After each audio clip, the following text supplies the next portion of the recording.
Hello everyone, my name is Christian. Welcome back to Tekpon. Today our guest is Pete, the previous head of growth at Pictory.ai. Hello. Hello, and thank you very much for having me on the show. Thank you for joining our podcast, Pete. Let's dive into it. Please tell us what is Pictory.ai.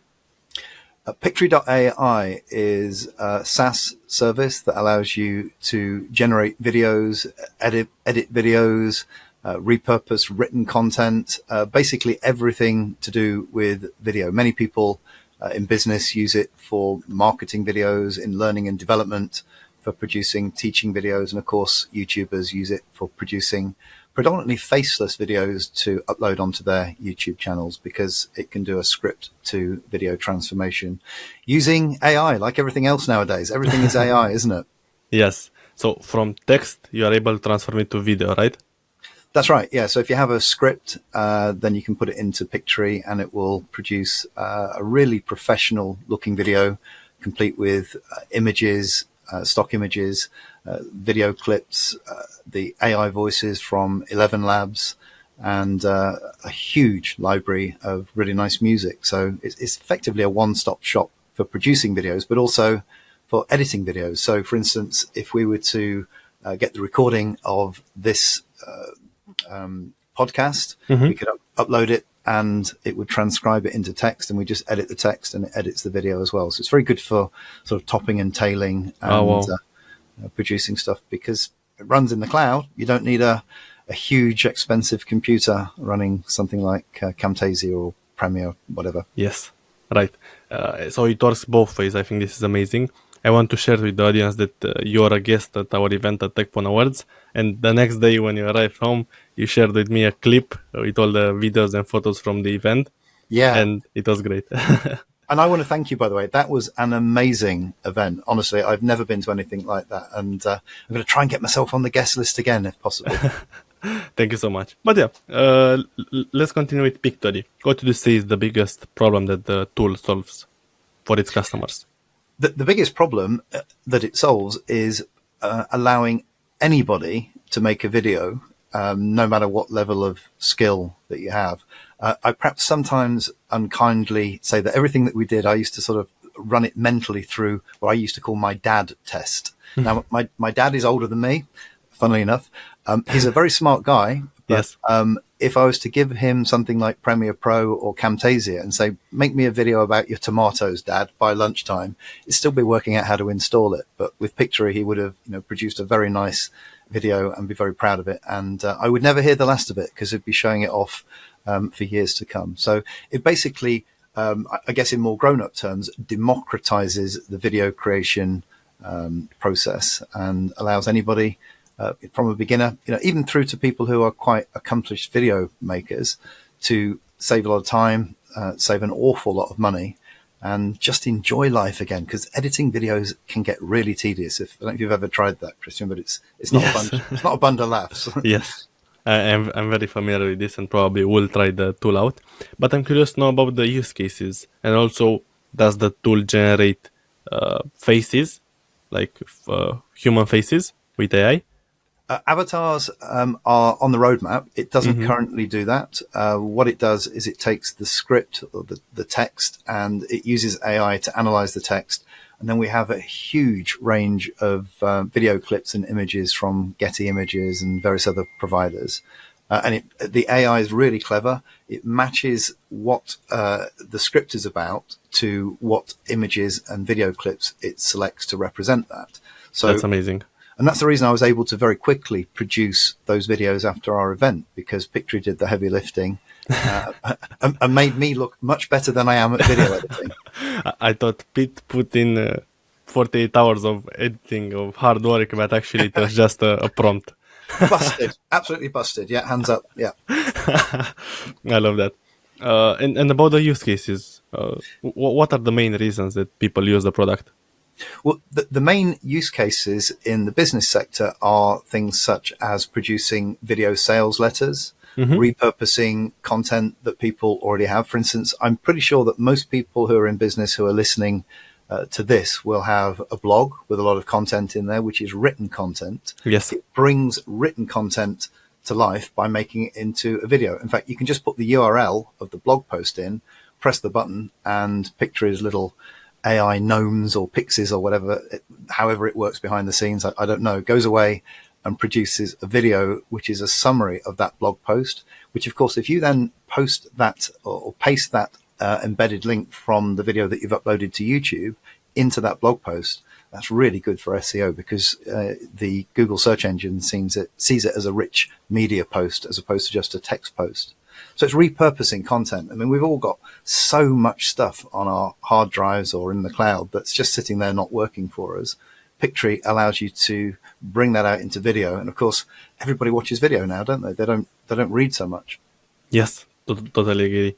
I'm curious about the founding story and then your story joining the company.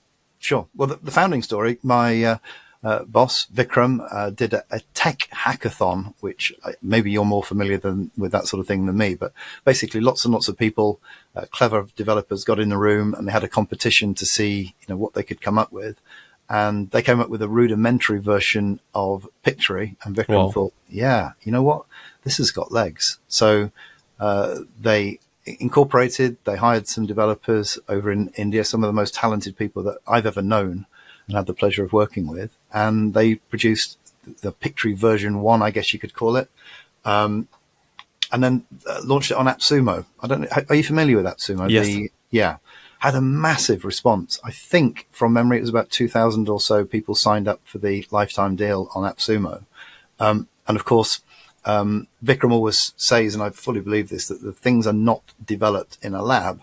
They're developed when they have contact with the market. So, so much feedback, an amazing community of users almost overnight. I wasn't with them at that time. I came along a little later, but I don't think a lot of sleep was had either in Seattle or in India during those few months. But that's the way that you do this stuff, isn't it? You have to throw it at the market, and the market will tell you in no uncertain terms, what they want. And I think, throughout all of my business career, if I could give a tip to anybody watching this who's thinking of starting a SaaS or is developing a SaaS, is flip the supply and demand mantra around. You're always taught supply and demand in economics. Yes. It's demand and supply. Find out what they want, give it to them, rinse, repeat. And the AppSumo community certainly told us what they wanted, and then the developers set to implement that. That's amazing. And in what year did the launch happen?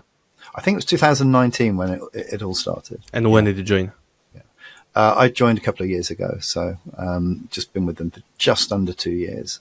And they actually found me because I was going to develop a product which would have competed with Pictory. I don't know if people watching this can remember Vidnami. It was a very popular product that was bought by GoDaddy and then retired. So I thought, well, you know what? I was a very big Vidnami user. I'm going to set up a new company called Vidnumi instead of Vidnami, and develop a replacement for it, mainly because I wanted to continue using Vidnami. And I set up a Facebook group around that, and we actually held a funeral for Vidnami. We had people on Zoom. We had opened a Zoom for 12 hours, and people came in and talked about the memories that they had of using Vidnami. But eventually, Vikram saw that I'd got a Facebook group which was rapidly growing around this community, and said, Pete, rather than doing this on your own, do you want to come and join Pictory? And I did, and it's just been one heck of a ride. It's been amazing. Just such a good team, such a good ethic, and obviously it helped that we had some explosive growth. So that was nice. And the Facebook group was the number one reason that you are a good head of growth, right? Well, it was certainly where it all started. I haven't checked recently, but I think it's well over 12,000 people in there now. And it's a great community because you get feedback. And I think, the whole thing is about engaging with the community and getting them to tell you what they want. I mean, again, find out what they want, give it to them, or more accurately, sell it to them. For sure. And tell us the journey at the company, how it went. So you met with the founder, you agreed to work together. What are the first steps that you take? Well, first steps really were to have a look at the website that they had, which was a great start, but it was very engineering focused. It was, because most people in the company at that time were engineers as opposed to marketers. So it was very, I've got to be careful what I say because I don't want to sound critical, because I'm not critical at all. It looked like it was built by engineers to Yeah. appeal to engineers. Right. So what I did, one of the first things is we rebranded, and you've probably seen, if you go to Pictory.ai, there's a little octopus logo on there, which we call Pickford. And he was actually designed. We were going to do a rebrand that. Rather than spend lots of money on a design agency, in a previous life, I was a YouTuber. I have quite a large YouTube channel aimed at kids.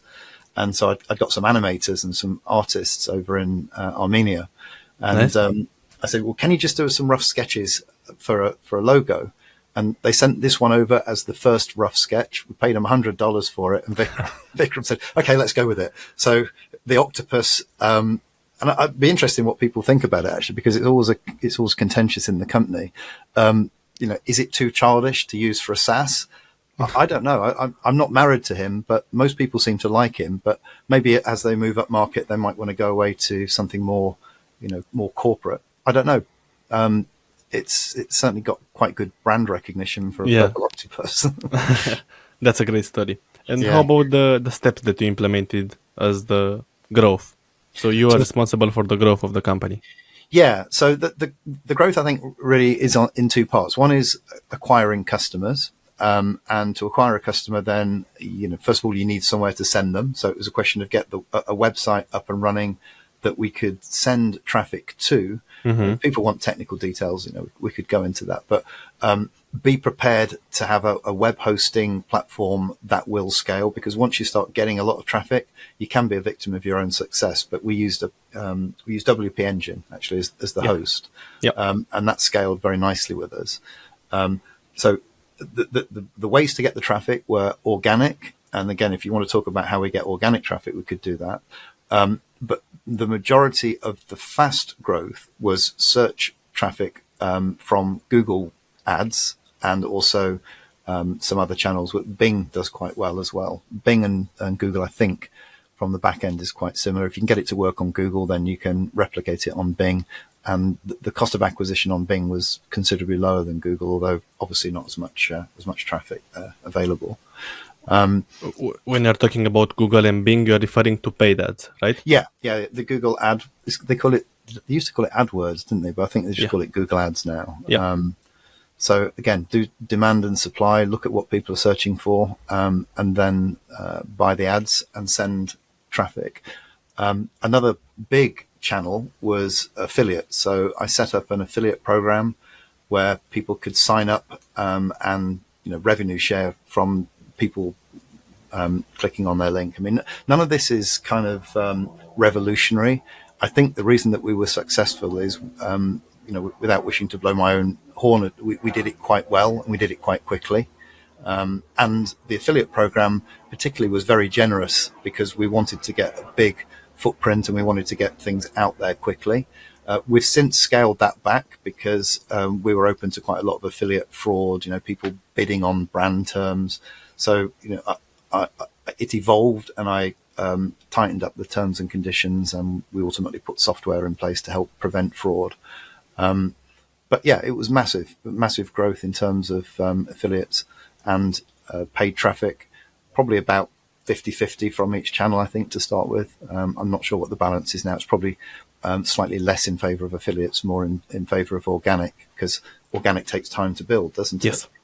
And I'm sure people who have SaaS companies will identify with this. Getting people in and signing up is only the first part of growing. Right. The second part of growing is retaining them. And all SaaS companies, us included, have an issue with churn rate. So I guess there's three elements to churn. There is getting the right people in, because if you get the wrong people in, they're going to churn anyway. Yes. There is getting the product right, so that when people are in there, they're delighted. And then there's also a marketing element around keeping you top of mind and encouraging you, to try the different parts of the product. Now, I think if I'm honest, as head of growth, the bit that I didn't have very much control over was the product side. We were very much split into marketing and product. Yeah, And if I had my time again, I would probably want to combine that at a central point so that there is somebody, in charge of both sides. Otherwise, you've got demand generation and then you've got the product. And one of my colleagues actually said, if you think of it as an amusement park, if you get people into the amusement park and they're delighted with the rides and they have a great time, they'll buy a season ticket and come back. If they go in and they don't enjoy the experience, the queues are very long and the rides are broken, then, they will churn. So there's two elements. You've got to concentrate on both of them. yes, And I see a lot of marketers concentrating lots on demand gen, but then not worrying about churn. So getting the right people in, so the product, the ICP, as they call it, the ideal customer profile, is one. Getting the product really good so that when they're in there is two. And then there is the things that we can do as marketers, which is retargeting people on Facebook ads, particularly, who have already bought. So it might be a bit counterintuitive. Why am I advertising to somebody who's already bought the product? Well, because somebody who buys it needs to continue to use it. Otherwise, they cease to become a customer, and therefore the overall lifetime value goes down. And then also two other elements which kind of work in conjunction. One is the in-app nudges and the in-app guidance, so that when you go in, you're actually guided through the product, and then back that up. And this is the crucial bit. Back that up with email marketing, which is context sensitive, dependent upon what they do within the app. So each app is different, but find out, what's the quickest route to value of people in the app. And then as people progress along those steps, send them encouraging emails. If they don't progress along those steps, send them encouraging emails. And then if they still don't, send them emails which gently sort of challenge them or, chide them a little bit. And keep those emails really personal. And I think this is where I think it was probably, I don't know, I've got to be careful. I think it was keeping things personal as opposed to going corporate helped us in that initial stage. For sure. Because the emails that I was sending out looked like they came from a lady that worked in the office. So they were not corporate. Some of the language in there was, very sort of folksy as opposed to professional. Yep. But people thought that it was a real person. She had all sorts of proposals, shall we say, via email, and people clearly thought that she was real because they'd say thank you to her, or they would, engage her in email chains. And using customer.io and various other bits and bobs, we made it so that the emails that came out felt like you'd got somebody in the company who was your advocate and who was on your side, helping you, use the product. And that was it, really. Do it all on autopilot, and make sure that you keep a good handle on your numbers, and make sure that you track the attribution back to the channel that's bringing the money in. Because it's easy to get people in, it's not easy to make money from them or keep them in. That's great value shared. I appreciate it. But would you say it's also some of a B2C audience for Pictory? It started with B2C or B to small company, but now they're moving up into more of the corporate and enterprise level. They have an API. It's a totally different motion. It's a different motion. Once you start going into bigger companies, then you can do more account-based management, because it's not worth doing account-based management for where the cost of the product is very low. For instance, when we first started, we didn't have teams accounts; we just had individual accounts. And now, obviously, with a teams account for teams of people and an API, then suddenly we're more relevant to bigger companies. But just a point on the motion, by the way. Yeah. The account-based management is great. Using email marketing and also segmenting people when they come in through a questionnaire means that you can send out emails which speak differently to different ICPs. But also, this whole thing about B2C and B2B, I think is a little bit of a misnomer because it's always people, isn't it? Yes. Yes. In a previous life, I had a translation company, quite a large translation company in London, which was selling, exclusively into, people like BMW and General Dynamics, big companies. But exactly the same process we used there, we used at Pictory to get the B2C people. It's just that if people feel like they're engaging with you, then everybody, is both a person and has a job. So quite often we would get people who would recommend us. Maybe someone had used it for a small project in a small company, and then they would recommend it to a friend who was in a much bigger company. But you're right, you do need to acquire them differently. And I think once you start getting into the bigger companies, then you have to rely on to an extent making the market as opposed to just serving the market. So people don't necessarily immediately understand how Pictory can help. You have to go through a sales process and sell it in basically. But And was Pictory, let's say, the disruptive leader? You needed to educate the market, or people did already know this kind of a solution and they had searches already? How was the situation? Because again, this is two different. Yeah, certainly in the, let's call it the creator space and the YouTube space, they were already educated and they were looking for something that used to exist, Vidnami, but no longer exists. So we didn't have to make the market in the same way that they're going to have to make the market in in the learning and development space or the marketing space. Yeah. But the great thing is people are getting more and more switched on to video, and they know that they should be doing video. It's just that a lot of them never quite do video because it seems too complicated and it seems right. Like it's another thing to do. And so the whole idea with Pictory is that anybody can do it. You could have the intern do it, or you could have the managing director do it, or you could have my dad to do it. But exactly. And I think it was in a great, let's say, position in the market. Yeah. When we first started, AI wasn't really a thing. We even toyed with not mentioning that we're using AI because we thought, well, maybe people don't care how it's done; they just care that it's done. But obviously now the AI space has just gone absolutely crazy, hasn't it? Literally everything has AI in it or purports to have AI in it. Yes. What was your biggest challenge in these 2 years?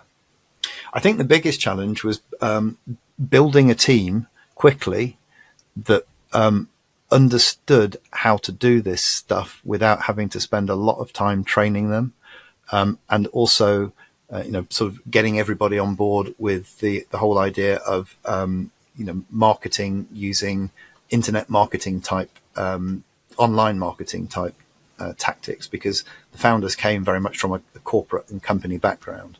So for instance, the Little Octopus branding, that was a big change away from where they previously wanted to go, and only time will tell whether it's the right decision. But one thing's for sure: had we not made some of those changes, we wouldn't have been able to capture the amount of traffic that we were getting. At one stage, I again haven't checked the numbers recently, but a million hits a month or so on the website, which also caused.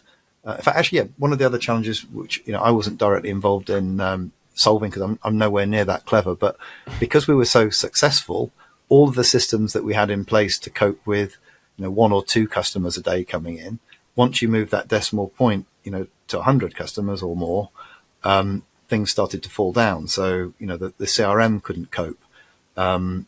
Many of the financial systems were creaking. So we had to move from one set of platforms onto another set of platforms just at the time when everything was going, crazy. So I guess a tip for SaaS founders is, if you're confident that this is gonna work, then go for the bigger systems or the more capable systems with small accounts to start with, and then upgrade. So the last thing you want to do when people are throwing money at you is have to go through a big painful migration like we did. For sure. I take no credit for that. I have no idea how they did it, but they did. What an amazing team. I appreciate your transparency. And today, what is the most successful go-to-market strategy for them? Is it organic? It's still a combination of those channels, but more and more account based management. But they've Hmm. only recently. I've got a prop here. Didn't know I was going to show you this, but they've only recently started doing this. If anyone's not read this, as you can see, I've read it a lot. Crossing the chasm. So they're going from the sort of prototype and early adopters through this scary bit into here, which is where the money is. So yeah, and they're well and truly over that now. But yeah, there's a transition that everybody has to make at some time. That's for sure. Thank you for sharing that. I like to know also your background story. So basically, how you started your career. Well, I've got grey hairs. I started my career probably before you were born, Yep, for sure. working for thank you, working for oil companies. I did a maths and computer science degree, Hmm. but I've absolutely always loved words and marketing. So I set up a couple of companies. Actually, while I was still working at Exxon, I set up a conference call company, which I had for a few years. Remember when people used to use telephones? I had one of those. And I set up a translation company, which, again, using the same techniques, we grew into one of well, not the largest in London, but a Best. significant. Yeah, well, there's a good point here as well. We didn't sell on price. We sold on emotional values like security, the heritage of London, the fact that, we were, honest and reliable, because the translation business is an unregulated business, and there's lots of really low quality work that's done. I will say there's a very big difference between being trained as a doctor and being on a train with a doctor. Now, the words are quite similar, but you want to be sure that the translator gets that right. Yeah. So yeah, I had various companies. I had a lot of other companies. I had a swimming pool company in Spain which failed. I had a gym that failed. I've had lots of failures. Although I like to call it, what would you call them in the marketing world? They would be split tests, wouldn't they? Yeah, And would you say you are an entrepreneur at heart? definitely. Yeah, yeah. But being an entrepreneur can be lonely. So I like to work with a team. I think I'm mission focused. If someone gives me a mission and a team, or says build a team, then that's what I really enjoy. It's just like solving the problems. And yeah, I think the great thing about working with Pictory is, for the first time, I was working with people who are really smart. We were funded in all of the companies that I've ever built and sold. I've always done it organically. Pictory is the first time I actually worked for a company that could pre-invest, which gives you a huge benefit because you can then go for scale quickly. And yeah, I just love it. It's great fun, and I'd like to do something similar again at some stage. Who knows? How much did the Pictory raise, and how big was your team? The team, well, Pictory at its height was around 50 people, Okay. and I had a team probably about 8 people or so, Wow. different parts of the world, Hmm. but a lot of dotted line reporting as well. So we didn't sort of say, well, if you're not in my team, then I can't work with you. It was very sort of open and flexible. Yes. Honestly, a lot of companies have, like a company ethos, but Pictory really did live by the ethos that we came up with, which I can share with you in the comments or whatever. But it basically live on Slack and have a can-do attitude. And many of the people that I hired, they ended up moving into roles which were very different from their original spec. So, for instance, hired a writer. He turned out to be really good at SEO and at marketing, so he became head of content. Nice. Hired a guy to do social media. Turns out to be a brilliantly talented designer, so now he's designing a lot of the collateral and even the new websites that they're working on. So I think it's with me, it's higher attitude and higher, drive, and then you can train competence in whatever you want, and also have certainly, I'm sure my team will agree with this, a very hands-off attitude. So not micromanage, commander's intent. I want that flag on that hill by Wednesday. I don't care how you do it. I don't even necessarily need to understand how you get there. It's just it better be there by Wednesday, otherwise there'll be trouble. And then back off. No, that's perfect. I totally agree and love your mindset. And yeah, this is amazing. We need more people to think like this, and also the mindset that Alex applied to me. I didn't had any particular skills or something great, but I had great attitude, great drive, and yeah, he left me to try everything that I wanted, and here we are. Yeah. Oh, so you're living proof, and you're now a wonderful host of a podcast. So Who would have have thought? known? Yeah. Who knows what you're going to be doing this time next week? And that's what's amazing about it. What a time to be alive. Yeah, you can work with people all over the world. You can try lots and lots of different things quickly, find out whether they work, tweak it. Honestly, it's amazing. When I was a little boy, there was no internet, as far as I can remember. There wasn't even mobile phones, at least not ones you could lift.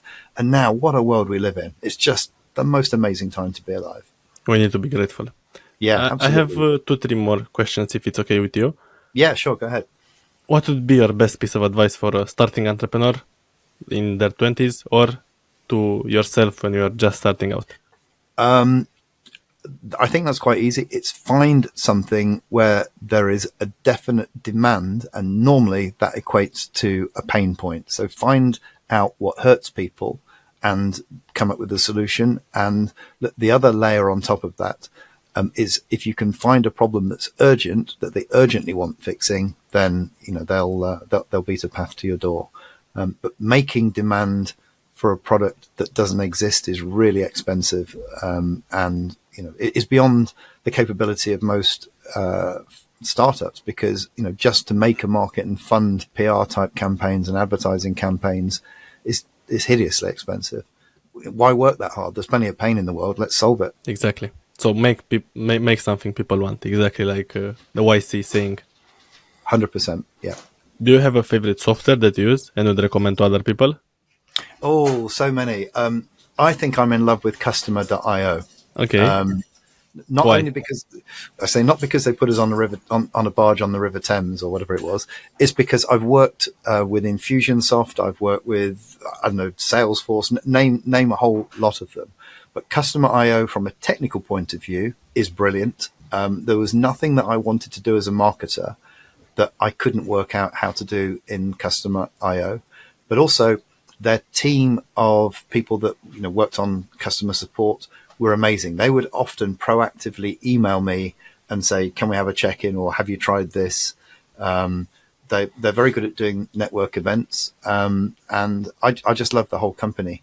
I don't think I could have built Pictory to the level that I did without Customer.io and the avatar that I created called Kate. If you want to see Kate in action, sign up for a free account at Pictory.ai, and she'll be sending you all sorts of stuff which comes from Customer.io, but ultimately written by me with my alter ego. So no, I love Customer.io. I think it's brilliant. I will check it out after the episode. Yeah. If you should have more tools, please. Yeah, Hyros, Hyros.com. From Alex. Yeah, Alex Becker's attribution software for people that haven't used it. Basically, it allows you to track which of your ad channels are working, because many ad channels will try and claim credit. So, if someone clicks on Google ads, Facebook ads, Bing ads, LinkedIn ads or whatever, how do you know which one's actually bringing the money in? And Hyros can help with that. We full transparency, we had some challenges setting it up and getting it to work with our original billing system. Because again, because we'd started with a small billing system, it wasn't easily integrated with Hyros. So another sort of thing, go with recognized software for what's strategically important. And then the last one probably would be WP Engine for the web host. I think during the whole couple of years, we might have had 2 or 3 minutes of, maybe slightly more than that, but maybe we had one outage, something like that. I mean, again, really good support. Not the cheapest, but it pretty much infinitely scalable. If I'd have got 10 million visitors, it would have coped. And people try and save money, don't they, on hosting, and then find that it hits their ranking, and then the website falls over the moment they get successful. One last question. What's next for Pete?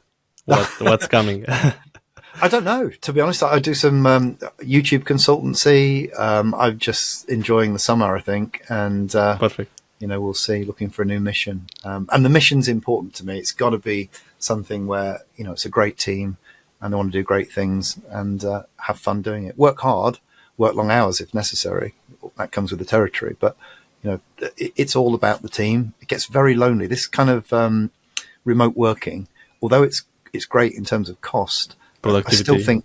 I still think having a team and meetups where possible is absolutely essential to get something which is cohesive and really fires on all four cylinders.